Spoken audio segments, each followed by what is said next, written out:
Provérbios 14, versículo 29, está escrito assim: o longânimo é grande em entendimento, mas o de ânimo precipitado exalta a loucura. Vou ler mais uma vez, Provérbios 14, versículo 29. O longânimo é grande em entendimento, mas o de ânimo precipitado exalta a loucura. Que coisa, não? Nós vemos aqui, então, a palavra deixando claro duas posições ou dois comportamentos que são completamente contrários. Uma coisa é uma pessoa longânima, outra coisa é alguém precipitado, é alguém que age por impulso, é alguém que age no calor do momento, não é? Quem é longânimo tem entendimento. E o Espírito Santo quer ver em cada um de nós, homens e mulheres, com longanimidade. Se você ainda não é, você será uma pessoa longânima. Você crê que o Senhor vai falar conosco? Então eu leio e você repete. Vamos lá. O longânimo é grande em entendimento, mas o de ânimo precipitado exalta a loucura. Você crê que o Senhor vai falar conosco? Então, por gentileza, coloque tua Bíblia sobre o teu assento. Vamos dar para o Senhor e para a sua palavra a melhor salva de palmas que você já deu. Fecha os teus olhos, aplaudindo, glorificando. Senhor, nosso Deus e Pai, Deus bendito, santo, amado e todo-poderoso, a tua igreja te aplaude, te glorifica. Abra os céus agora e receba o louvor da tua igreja. E por essa mesma abertura, vai derramando a tua graça, a tua bênção, a tua virtude e o teu poder. Ninguém veio aqui ouvir o homem falar, o homem não tem nada a dizer, todos viemos ouvir a tua voz, a tua palavra. Tome agora os lábios do pregador, a boca do mensageiro, que eu diminua, o Senhor cresça, remova toda barreira, todo obstáculo e envie a tua palavra com poder e autoridade, e que a tua palavra agora vá e produza o resultado para qual está sendo enviada, em nome do Senhor Jesus. Diga amém, Senhor. Tome o teu assento, por gentileza, pode se assentar, mas preste muita atenção, não se distraia. Se você trouxe papel e caneta, tome nota de tudo o que vai ouvir e aprender, amém?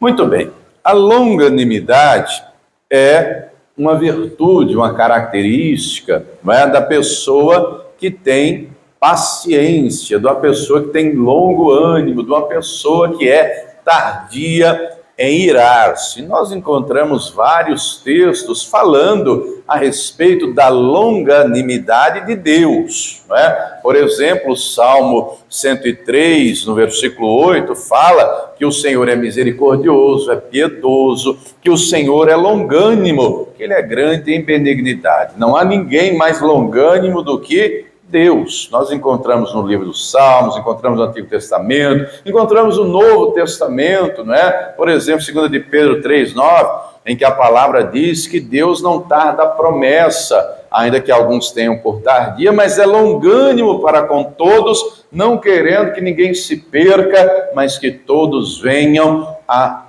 ter a salvação, a vida eterna. Então, a longanimidade é a paciência estendida. Quem aqui tem filhos? Levante a mão. Quem tem filho, filha? Você já teve que repetir as coisas para o teu filho alguma vez? Não. Mas você já teve que repetir mais de uma vez? Mais alguns dias depois você teve que repetir de novo? Não. Eu trabalho sempre com os meus filhos, eu tenho 3, né? E isso eu tenho que repetir muitas e muitas vezes. Eu digo assim para eles: quantas vezes o papai tem que falar? Eu falo para eles repetirem. Eles, uma. Falei, então faz agora. Aí no outro dia eu falo de novo. Quantas vezes eu tenho que falar? E vou repetindo de novo. A de 13 já está entendendo, já tem 13 anos. O de 8 está começando agora. Agora o pequenininho de 5, rapaz. Aí você fala, aí fala 2, aí fala 3, e tem que repetir. E aí você, querendo ou não, tem que exercitar a longanimidade, a paciência. E é interessante que nós vemos na Escritura que a longanimidade é uma característica do fruto do Espírito. Lá em Gálatas 5, antes de falar do fruto do Espírito, o apóstolo Paulo fala das obras da carne. Vai lá comigo, Gálatas 5, versículo de número 22. E aqui, minha gente, está falando de comportamento, está falando de conduta. Gálatas capítulo 5, nós vamos ler aqui a partir do versículo 16, e aí nós vemos duas posições, posturas, comportamentos que são antagônicos. Então o texto diz, Gálatas 5,16, digo, porém, andai em espírito, e não cumprireis a concupiscência, o desejo da carne, porque a carne, que é o corpo e a alma, porque a carne cobiça contra o espírito, e o espírito contra a carne, e estes opõem-se um ao outro, para que não façais o que quereis. Mas se sois guiados pelo espírito, não estáis debaixo da lei, porque as obras da carne são manifestas, as quais são...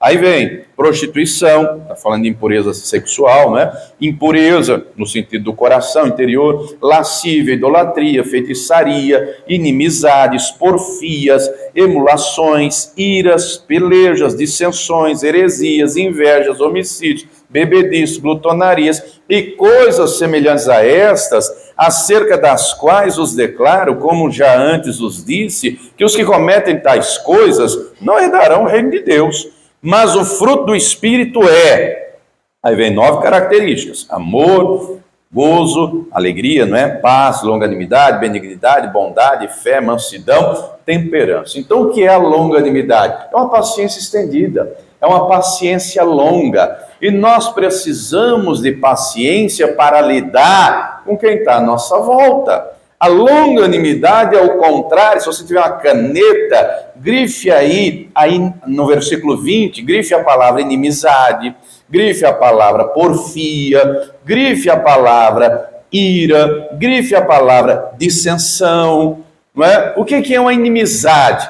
Quando a pessoa é inimiga da outra, não suporta ver, não tolera, não quer estar perto, sim ou não? O que é a porfia? O que é porfiar? É quando insiste em debater, em discutir, em contender. Você conhece gente assim? Você conhece gente que diz, eu dou um boi para não entrar na briga, mas dou uma boiada para não sair. Você conhece gente desse tipo? Está na carne, está agindo na carne. Estamos lendo aqui obras da carne. Você conhece gente que qualquer coisa fica irada e perde o controle, e fala sem pensar, sem trava na língua, e age no calor do momento, não é? Age no calor do impulso. Você conhece gente que gosta de botar um contra o outro, está agindo na carne. A gente tem alguns exemplos na Bíblia, não é? Depois você lê lá, primeiro livro de Samuel, capítulo de número 1, que vai falar a respeito da Ana e da Penina. Será que você tem uma Penina na sua vida? Alguém que te irrita? Alguém quer ver você bravo? Alguém quer te cutucar? Alguém quer te tirar do sério? Não é? A Penina fazia isso com a Ana. Está escrito que ela fazia de tudo para a embravecer. Ela queria ver a Ana nervosa. Ela queria ver a Ana explodindo. Ela queria ver a Ana perdendo a cabeça. Só que tem gente que quando está numa situação dessa já explode logo. Já fala, como diz o ditado, já solta os cachorros, fala um monte. Só que a Ana não era explosiva. A Ana era introspectiva. O que a Ana fazia? Chorava. Não comia.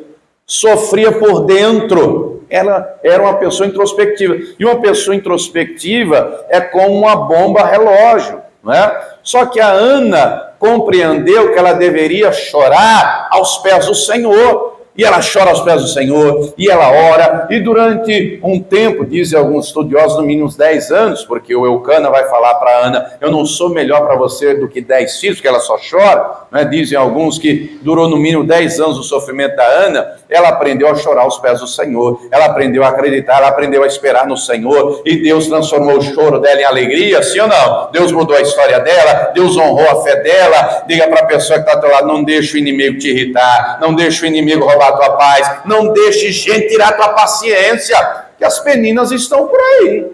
As peninas estão por aí. Talvez a penina da tua vida seja o teu marido, talvez a penina da tua vida seja a tua mulher, talvez a penina da tua vida seja o teu patrão, talvez a penina da tua vida seja o teu colega de trabalho, seja o teu vizinho. Eu acho que não é possível que a penina da vida de alguém seja o irmão da igreja. Não, de maneira alguma, isso não cabe. Não, será? Não sei. Mas voltando aqui. Então, vemos um comportamento na carne e um outro, que é o que Deus espera que tenhamos no Espírito. Qual o comportamento Deus espera que tenhamos? Longanimidade, paciência estendida. E nós precisamos dela para lidar com as situações da vida, para lidar com o próximo, para lidar com o Pai. Tem situações, amados, que nós oramos e Deus já age. Você já recebeu alguma bênção, alguma coisa da parte de Deus, um livramento, algo do tipo, uma intervenção direta, rápida? Eu já tive várias.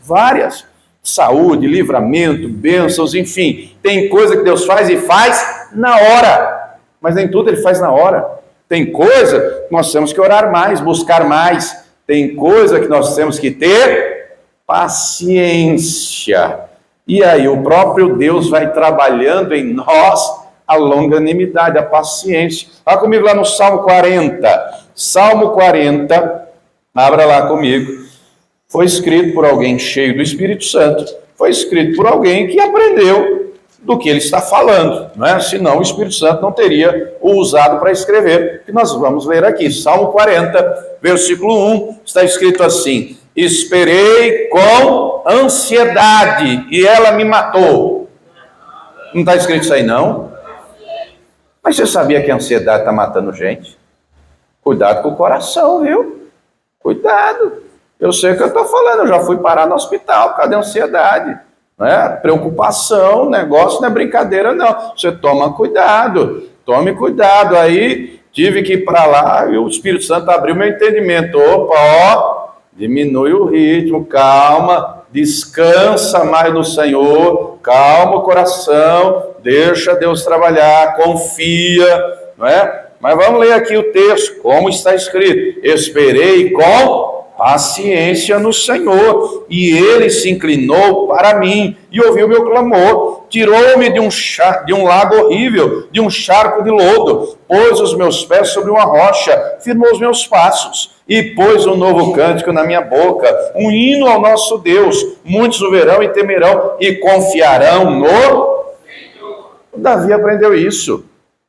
Ele foi ungido rei, ele era um adolescente, só que ele não sentou no trono no dia seguinte.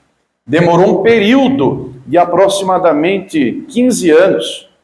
E nesse período, ele vai ter que lidar com a inveja, o ressentimento, a amargura, o ódio, a perseguição de Saul, sem ele ter feito nada errado. Nada, ele não fez nada de errado. Saul perseguia para o matar. Ele tem duas oportunidades para matar o Saul.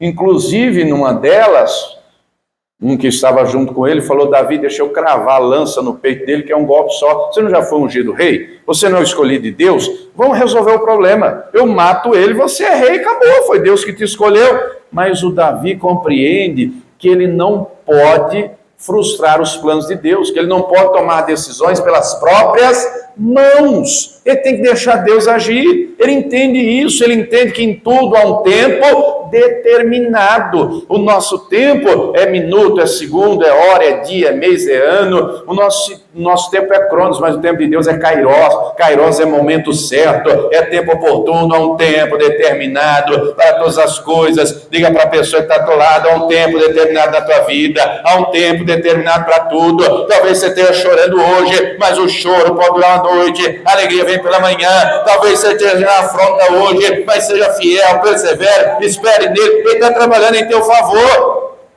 Davi vai dizer: um dia ele vai morrer, seja na guerra, seja de outro jeito, mas pela minha mão, de jeito nenhum. Quem sou eu para tocar no ungido do Senhor? Ele espera o tempo certo.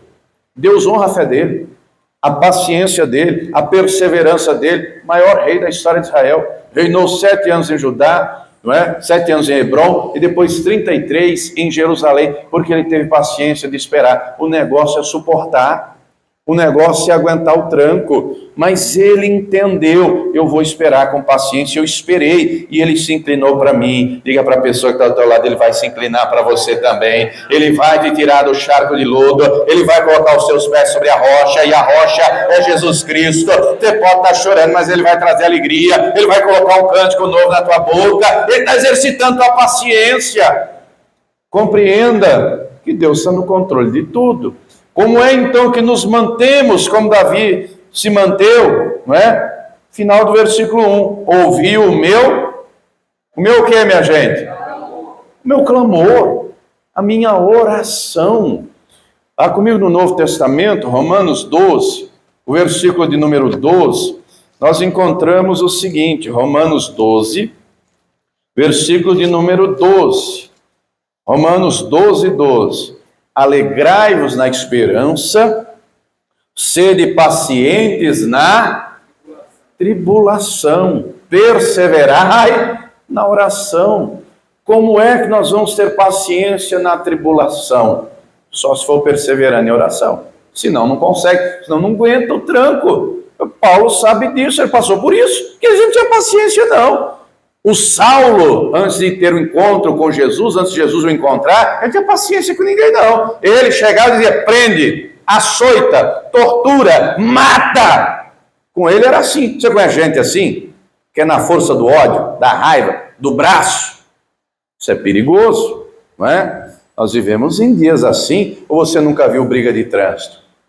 Ou você nunca viu batida de carro? Nós vivemos em dias de gente, eu já vi isso na minha frente. O camarada desceu da moto com capacete, no capô do carro do outro, e apontou e gritou e falou. Eu falei, meu Deus, se um dos dois está armado, era morte. Gente que não tem paciência para nada. Mas Paulo entendeu por isso, porque ele passou por isso também. Leia 2 Coríntios capítulo 11, versículo 24 em diante, você vai ver, ele traz um resuminho do que ele passou. Foi açoitado com vara, foi açoitado com chicote, foi apedrejado, sofreu naufrágio, mas ele sabia em todo o tempo que o Senhor estava no controle. Leia Atos 22 em diante, quando ele é preso em Jerusalém, ele vai ser levado para Cesareia, e Jesus aparece e diz para ele, ô Paulo, você aguenta a mão aí, ô Paulo, porque eu quero que você vá lá em Roma, eu quero que você pregue para o imperador, eu quero que você dê testemunho de mim lá, na nação mais poderosa, diante do imperador. Mas no meio do caminho ele naufragou. No meio do caminho ele avisa para o capitão, fique tranquilo, ninguém vai morrer não, é necessário eu chegar em Roma, o Senhor já me disse que ninguém vai se perder. Diga para a pessoa que está ao teu lado, Deus está no controle da tua vida, viu? Talvez hoje você tenha enfrentado lutas, talvez você tenha enfrentado adversidades, mas tenha paciência, Ele está no controle da tua vida. Agora, para ter paciência na tribulação, tem que perseverar na oração. E nós precisamos de longanimidade para lidar com as pessoas à nossa volta. Passe aí algumas páginas na carta aos Colossenses. Passe aí algumas páginas, vá comigo na carta aos Colossenses. Aliás, Filipenses, Efésios primeiro, depois a gente lê Colossenses. Efésios 4, versículos 1 e 2, que diz assim, Efésios 4, versículo 1. Rogo-vos, pois eu, o preso do Senhor, aqui ele já tinha chegado em Roma, estava lá preso, que andeis como é digno da vocação com que fostes chamados, com toda a humildade e mansidão, com longanimidade, suportando-vos uns aos outros em... O suportar aqui, minha gente, não é aturar não, viu? Sabe aquela pessoa chata? Sabe aquela pessoa pesada? Sabe aquela pessoa que está no ambiente, o negócio fica tenso? Porque tem gente que o ambiente fica leve. Você conhece gente, você conversa, bate papo, cheio do Espírito Santo, você não vê o tempo passar? Que flui, é maravilhoso. Mas tem gente que um negócio é pesado. O suportar aqui é dar suporte. Você está vendo as caixas de som que está pendurada aí na parede? Vocês estão vendo? Como é o nome desse ferro aí que segura essa caixa aí na parede? Diga para a pessoa que está lá, você tem que ser suporte na vida de alguém, viu? Você tem que ser o suporte lá na tua casa, você tem que ser o suporte do teu marido, você tem que ser o suporte da tua esposa, você tem que ser o suporte dos teus filhos, você tem que ser o suporte lá no teu trabalho. Quem está entendendo, diga glória a Deus. Dando suporte uns aos outros. Agora passe aí, vamos agora aos Colossenses, capítulo de número 1. Carta aos Colossenses, capítulo de número 1. E aqui na maioria das cartas, ele aborda a questão da longanimidade. Ele aborda na carta aos Coríntios, ele aborda a carta aos Romanos, ele aborda nas cartas a Timóteo, nessa aqui também. Capítulo 1, versículo 9. Por essa razão, nós também, desde o dia em que o ouvimos, não cessamos de orar por vós e de pedir que sejais cheios do conhecimento da sua vontade, em toda sabedoria e inteligência espiritual, para que possais andar dignamente diante do Senhor, agradando-lhe em tudo, frutificando em toda boa obra e crescendo no conhecimento de Deus, corroborados em toda a fortaleza, segundo a força da sua glória, em toda paciência e longanimidade com alegria. Para conseguirmos ser longânimos, pacientes, é só com o poder do Espírito Santo. É só com o poder de Deus, é só com a força da glória dele. Já teve vontade de matar alguém alguma vez? Pense você consigo mesmo. Já teve vontade de pegar alguém pelo pescoço? Eu já tive algumas vezes. Já. E vez por outra essa vontade vem. Mas aí a carne querendo falar alto, não é? Às vezes com gente da família. Você nunca teve vontade? Não, pensa você, não responda não, para você não se comprometer. Mas eu estou orando, Deus está me aperfeiçoando, Deus está trabalhando em mim. Ele vai trabalhar em você também. Vez por outra vem a vontade de pegar alguém pelo pescoço. Do nada passou. Não, é que geralmente a criatura faz alguma coisa. Esses dias atrás fomos a uma festa e o camarada dá comida estragada. Aí meu filho teve fugiu o nome agora, infecção alimentar. Aí vai o menino de um dia para o outro para o hospital. Depois a gente descobre que a comida estava estragada e quem deu sabia. O que você faz no caso desse? Você dá parabéns e diz, é isso mesmo, faz isso, rapaz, isso é que é coisa boa? Eu não matei não, só tive vontade, viu? Mas na mesma hora eu falei, Espírito Santo, me ajuda, tira isso do meu coração. Eu sei que o maligno fez, porque ele deu ouvidos à voz do maligno, mas o Senhor é que guarda, o Senhor é que livra, o menino já está bem, está fora de perigo, está vivo. Quem está entendendo, diga amém. Seu Espírito Santo a gente não consegue, seu Espírito Santo age na carne, seu Espírito Santo é o marido contra a esposa, esposa contra marido, é parente contra o outro, ou não? Ou não é o que você vê nos noticiários aí? Eu vejo notícia de marido matando esposa, esposa matando marido. Vi a notícia esses dias, um rapaz matou a mãe e o padrasto para ficar com a indenização do seguro. Era acho que 200, 400 mil reais. Matou os dois. Eu vi um outro caso de um pai que matou o filho e a ex-mulher para não pagar a pensão.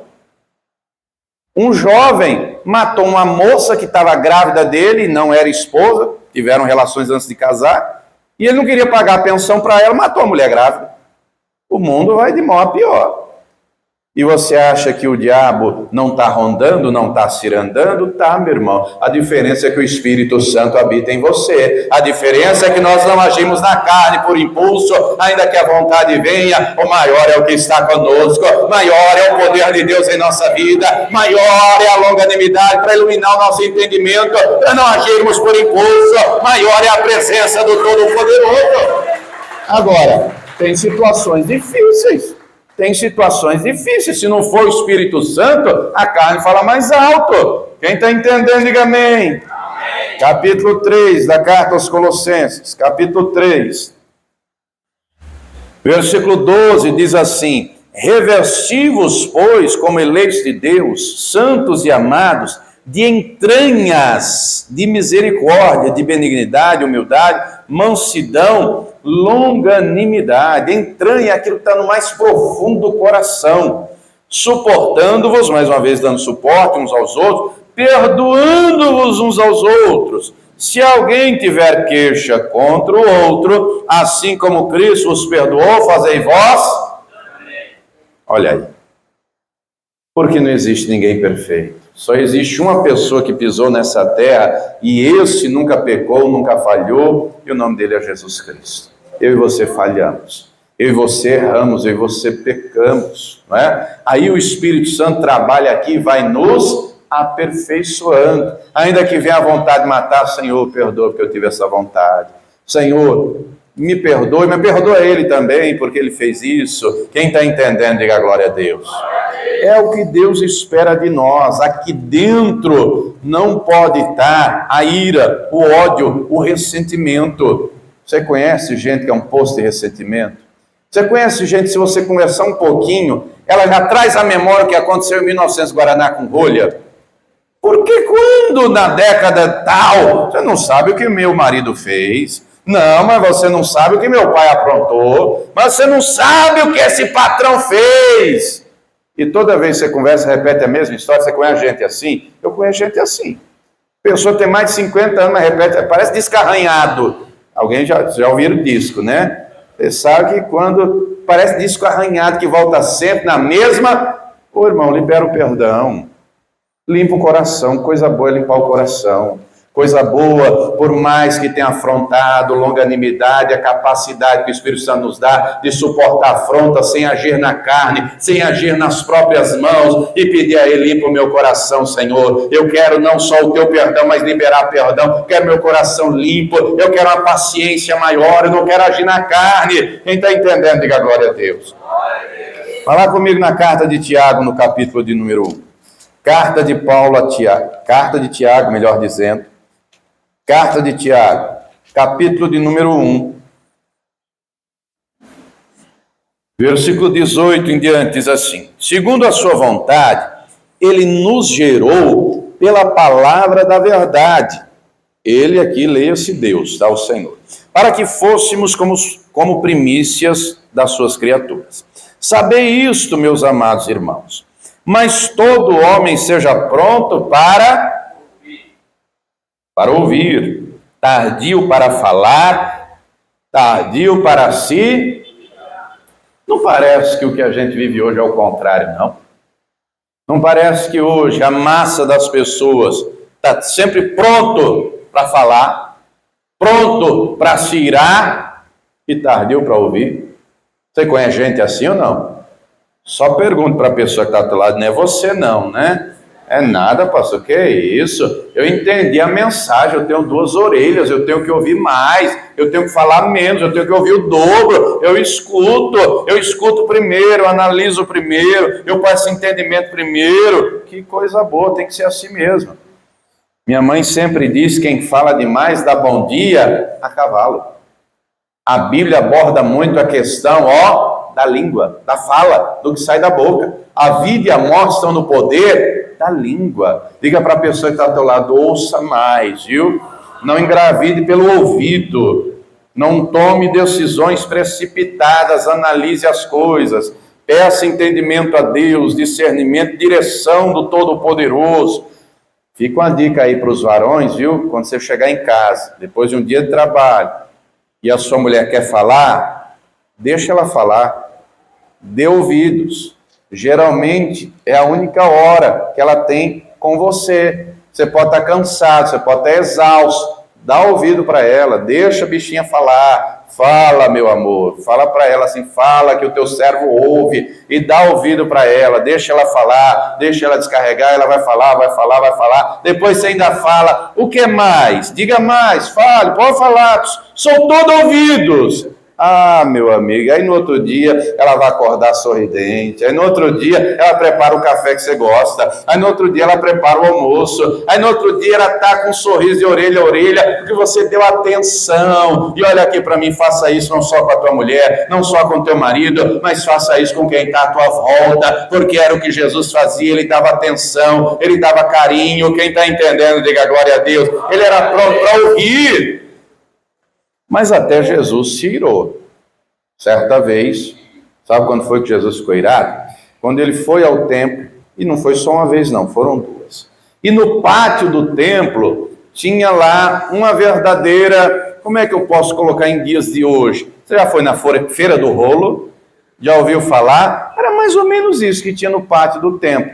A diferença é que tinha umas mesas para a turma trocar dinheiro. Você sabe que hoje tem o dólar, o real, o euro, o ien, o peso e assim por diante. Naquela época era o estáter, era a dracma, era o lepto, que eram as moedas. Tinha gente que trocava dinheiro, tinha outros que vendiam os animais para sacrifício.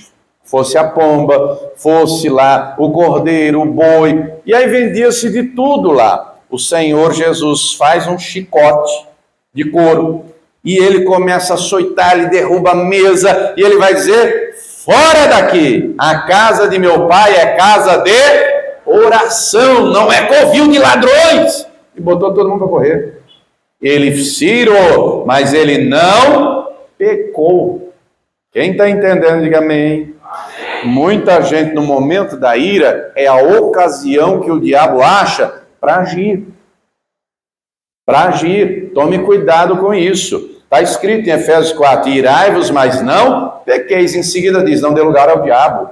Não dê 1/1000 de centímetro para o diabo, senão ele vai entrar. E se ele entrar, ele te rebenta. Ele rebenta quem está à tua volta. Não dê lugar. Não haja por impulso, sem ter paciência, sem longanimidade, sem domínio próprio. Versículo 20, Tiago 1:20. Porque a ira do homem não opera a justiça. Sabe a pessoa que quer fazer as coisas com as próprias mãos? Vou lhe dar um exemplo disso. Esses dias eu vi uma notícia, triste a notícia, terrível. Não sei se você viu também. Um pai estava com um filho sentado na calçada, fazendo um lanche na calçada. Aí vem um cidadão, uma criatura, bêbado, num carro em alta velocidade. Saiu da pista, entrou na calçada e atropelou a criança e matou a criança na hora. E aí o cidadão bêbado sai do carro para tentar fugir. O pai do menino, repito, estavam na calçada fazendo um lanche. O pai do menino vendo seu filho morto, praticamente ali ao seu lado, aos seus braços. E o bêbado assassino num carro querendo fugir, o que o camarada fez? Atitude de impulso. Saiu, levantou-se, foi no cara do carro, pegou o camarada do carro, já tinha saído, não é? Encheu de porrada. Pegou uma pedra e ó, pá! O camarada caiu no chão, o bêbado, o assassino, o atropelador. Resumo da ópera: o pai perdeu o filho e foi preso por homicídio. Olha só, a ira do homem não opera a justiça de Deus. Querido, não se vingue, não tome atitudes por suas próprias mãos, não pague o mal com o... Nós temos vários exemplos. O José foi alguém que compreendeu que era necessário deixar Deus trabalhar.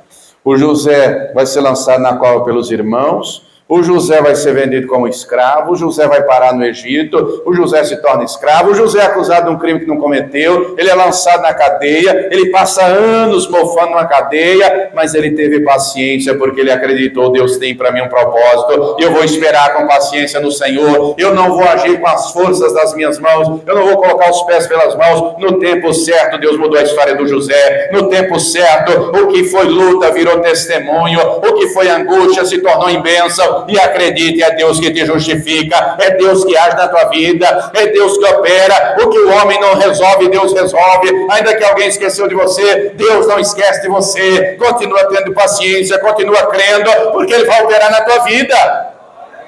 Agora, se você colocar os pés pelas mãos, você pode jogar a bênção fora. Passe uma página, 2 aí, capítulo 5 de Tiago, da carta de Tiago. Capítulo 5, versículo 7 diz assim: sede, pois, irmãos, pacientes até a hora que o culto acabar, porque o negócio é ter paciência no culto. É o que está escrito aí? Não é para ter paciência só no culto, não. Tenha paciência com o pastor, espera o culto acabar, demora o tempo que for. Está escrito isso aí, não? Eu leio e você repete. Sede, pois. Mas que essa fé aí, o negócio está feio.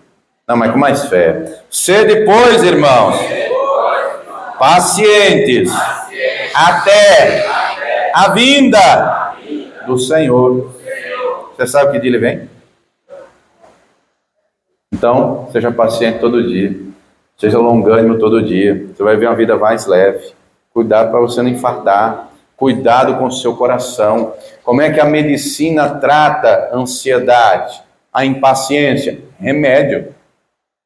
Rivotril, diazepam, sossega-leão, seja paciente até a vinda do Senhor. Eis que o lavrador espera o precioso fruto da terra, aguardando-o com paciência, até que receba a chuva temporânea e a serôdia, em tempo e fora de tempo. Sede vós também pacientes, fortalecei o vosso E o Espírito Santo vai fortalecer o teu coração hoje, viu? Você pode tentar por aqui impaciente, ansioso, angustiado, mas Ele vai fortalecer o teu coração. Ele vai fazer de você uma pessoa longânima. Ele vai trazer ao teu coração a certeza: eu estou no controle, confia em mim, entrega o caminho a mim, eu vou agir, eu vou fazer, eu tenho o melhor para você.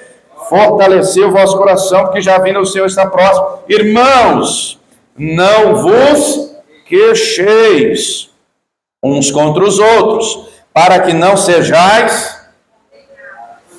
Se você tiver uma caneta, escreva do lado, Mateus capítulo 7, versículo 12. O Senhor Jesus disse assim: tudo aquilo que você quiser que alguém faça para você, faça você primeiro.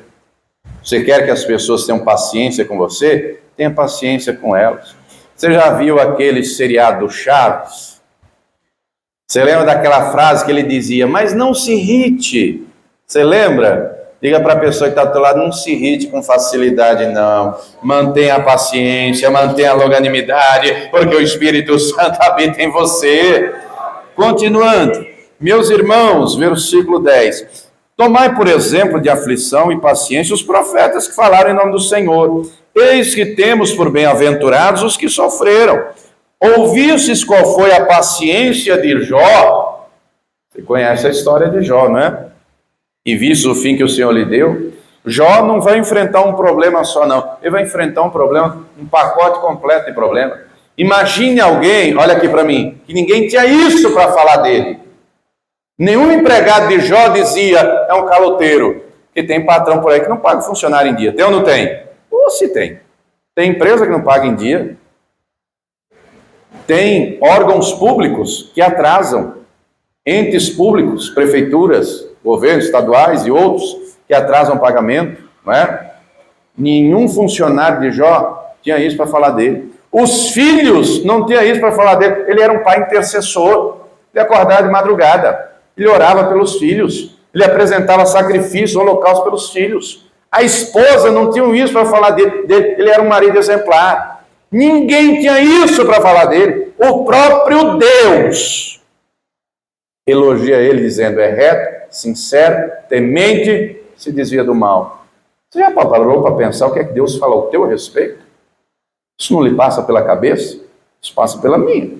Se isso não te preocupa, a mim sim. A mim preocupa. O próprio Deus dá testemunho de Jó, não é? Tinha uma vida estabilizada, tranquila, feliz. Da noite para o dia, tudo mudou. Perdeu o patrimônio inteiro, que ele demorou uma vida inteira para conquistar. Os 10 filhos foram soterrados e mortos de uma vez. A própria esposa diz para ele: amaldiçoa o teu Deus, e morre. Ele é tomado de doença, da cabeça à planta dos pés, se coça com um caco de telha. Está na sarjeta. Para piorar, 3 amigos que outrora eram mais chegados que irmãos, nos primeiros dias sentam ao lado dele, choram com ele, porque a dor era muito grande. Ninguém abre a boca para falar nada. Mas depois de 7 dias, quando abriram a boca para falar, sabe o que foi que disseram? Conta o teu pecado. O que foi que você aprontou? O que foi que você fez? Note que ele vai enfrentar luta em todas as áreas: familiar, conjugal, sentimental, financeira, todas as áreas da vida, na saúde, ele enfrentou o problema. Nós fomos ontem entregar o sopão, ontem. Você recebeu o vídeo que eu mandei? Aqui embaixo do viaduto 21, tinha uma moça, falou para ela ali, a evangelista Val, uma moça querendo ir no hospital, perguntando onde era. Ela precisava tratar o que era os dentes, era o quê? O braço, né? E aí perguntou, ela disse: olha, o hospital é assim, assim, aqui no sanatorinho aqui de Carapicuíba. Ela orientou: é assim, assim, assim, tal. E aí a moça, dali a pouco, solta uma, dizendo o seguinte, a moça lá debaixo do viaduto: qualquer coisa eu subo aqui em cima e resolvo o meu problema. Como assim? Subir no viaduto do Rodoanel e entrar na frente do caminhão para morrer. Olha só. Como é que e ela estava com dor no braço. Imagina o Jó. Ou você acha que o diabo não veio do pé do ouvido dele? Tira a sua vida. Resolve o seu problema. O Jó, leia, ele descreve o sofrimento dele. Camarada, pálpebras negras, não pregava o olho. Ficou o couro e o osso. Ele vai dizer: a minha alma tem tédio da vida. Eu não tinha mais prazer em viver, eu não tinha mais alegria em viver. Mas mesmo com essa situação toda, ele teve paciência para acreditar e abrir a boca e declarar: eu sei que o meu Redentor vive e por fim se levantará sobre a terra. Deus mudou a história de Jó, não mudou? Deus vai mudar a tua também. Jó orou pelos amigos dele, os amigos que outrora apontavam, que outrora afrontavam, mas ele suportou a afronta, ele se manteve na fé, ele creu, ele obedeceu a Deus. Deus virou o cativeiro dele, Deus vai virar o teu cativeiro também. Deus vai mudar a tua história, ele está no controle. Tenha paciência, deixa ele agir, deixa ele operar. Ele não atrasa não, ele capricha, e no tempo certo ele vai operar na tua vida. Quem entendeu, diga glória a Deus. Se coloque de pé, por gentileza, se coloque de pé. O longânimo é grande entendimento. O longânimo é grande entendimento. Mas o que age por impulso exalta a loucura. Querido, querida, diga para a pessoa que está ao teu lado: tenha paciência. Deus está no controle. Diga: o Espírito Santo vai fortalecer o teu coração. Ele não quer ver em você uma pessoa irada, estressada, nervosa. Ele quer ver em você uma pessoa longânima. Ele quer ver em você alguém que crê e confia nele. Deus mudou a história da Ana. Deus mudou a história do Davi, do Jó. Agora é a nossa vez, não é? Todos eles tiveram testada e comprovada a sua longanimidade. A longanimidade é fruto do Espírito. E nós temos que produzir fruto, e muito fruto, para que o nome do Senhor seja glorificado. Eu não sei como é que está o teu coração, quais são as adversidades que você está enfrentando. Talvez você está ouvindo e dizendo: pastor, você não está na minha pele, você não está passando o que eu estou passando. Eu não estou na sua pele, eu sei as lutas que eu passo e já passei. Você sabe das suas. Eu sei quem está no controle, eu sei quem resolve, eu sei quem faz o impossível. Quem já fez e faz na minha vida, na vida não só da turma aqui que a palavra relata, mas continua fazendo até hoje. O mesmo Deus que mudou a história do José, da Ana, do Davi, do Jó, é o mesmo Deus que está aqui conosco hoje. O mesmo Espírito Santo que fortaleceu o coração deles, está aqui hoje. Ele vai fortalecer o teu coração. Agora, você tem que querer. Você tem que dizer: Senhor, eu não quero viver na carne, eu quero andar no Espírito. Eu quero frutificar e produzir muito fruto para que o teu nome seja glorificado.